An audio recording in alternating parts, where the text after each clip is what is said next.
just going to quickly really talk a little bit about fines and give you a bit of background about the Portable Antiquities Scheme, which is a scheme that I work for. So I'm Danielle, I'm the Fines Liaison Officer for Devon, so most of the material that I'm going to be talking about is from Devon, so we're only just over the border.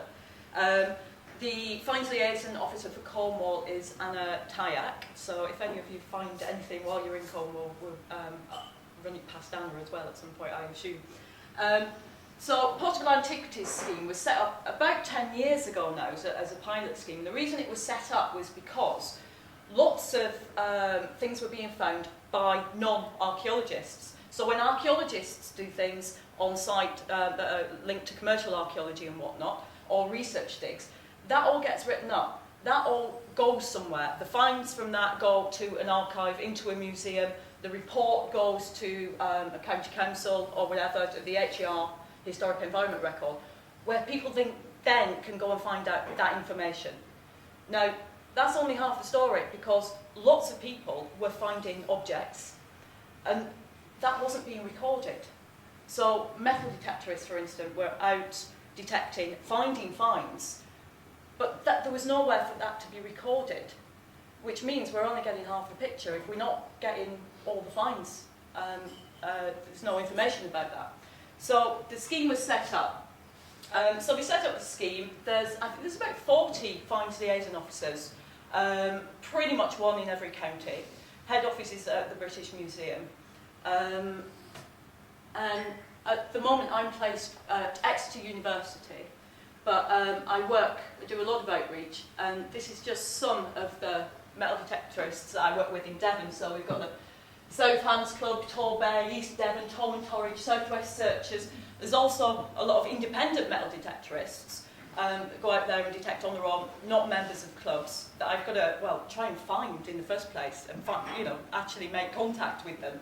And because we're in Devon, we also get visiting metal detectorists who are down on holiday as well.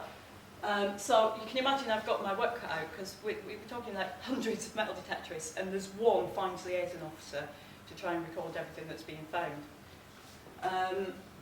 So just to show you a couple of different finds. So, this was cool. This is Dark Age coins that came in, and this was found by a chap who was just out walking his dog about 10 years ago. Picked them up, didn't think anything of it, chucked them in his shed for about 10 years, and then brought them into a finds day. And I nearly fell over, because they're Dark Age coins. They're Byzantine coins that have come all the way from Constantinople to Devon in the Dark Ages. So the Romans have gone, they've been gone 100 years, and traditionally we sort of think, oh well, we don't really understand what's happening. But what this is demonstrating is that somehow or other, Devon is in contact with the wider world in 520 odd AD. So I think, again, that's something that we hopefully would be able to do more work on, more research on. Danny, just to interrupt again, one of the things that we've dealt with a lot and talked to a lot of people on Facebook, if you followed Facebook, you'll realise, we get metal detectorists saying, I found this and found this. I've got a sort of standard set of replies that I sort of press a button on my computer and it shoots them back saying, what's the context? And I think from an archaeological point of view, Phil might want to say something about this if the coffee's begun to work, but when you find these objects, from an archaeologist's point of view, in many cases, they have no context, they have no stratigraphy, they have no place they came from, they just appear out of the ground. And I think it's very, very important, having talked to Mick over the years and had me referred by Mick on the subject, that people who are finding objects are very careful about not simply the location, but the depth in the soil and a number of other bits of information before they actually yank it out. Oh, yeah, absolutely. Because you know, and I know, and archaeologists know that it's very difficult once an object has come, disappeared, gone in the back of the shed. That might have been the only sign of an amazing archaeological site, and you're holding this object which is cool and all the rest of it, which I absolutely, I get as well. But I think it's very important from the discussions we've had on Time Team that metal detectorists and people who find stray objects understand what is the context. And it may be better to leave the damn thing there and get an archaeologist in, rather than whipping it out and running off and waving it at a... Yeah. Well, it's not just about the finds. I mean, finds are brilliant and lovely and whatever, but it's what the finds can tell us that's the interesting thing. So, for instance, so this is our database. So you can log on to it and you can actually search our database. So, for instance, that is the record of the cross. So you can zoom in, look at the pictures, you can read the description. But the all-important thing is the find spot.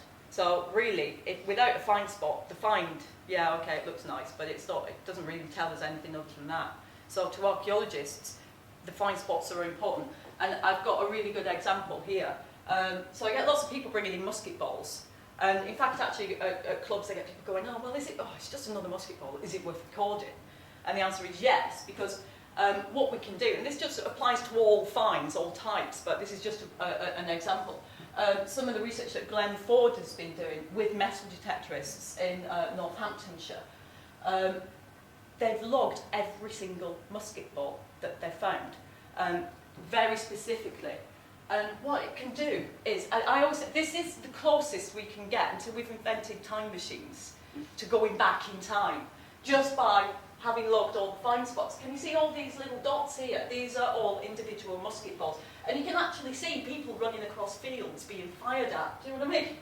They come up all the way here until they get to this bit here, which is obviously where they have their kind of last skirmish.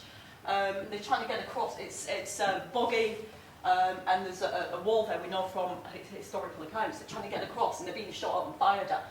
And then you sort of see the musket shots sort of dying out, petering away, as there's less and less people to fire at. But it's by actually going out into the community, working with people that are discovering stuff, farmers that are finding bits of pottery and whatnot, working with metal detectorists, going into schools, talking to kids, getting this stuff recorded, and then that's when we actually start to see sort of sites coming up and being discovered.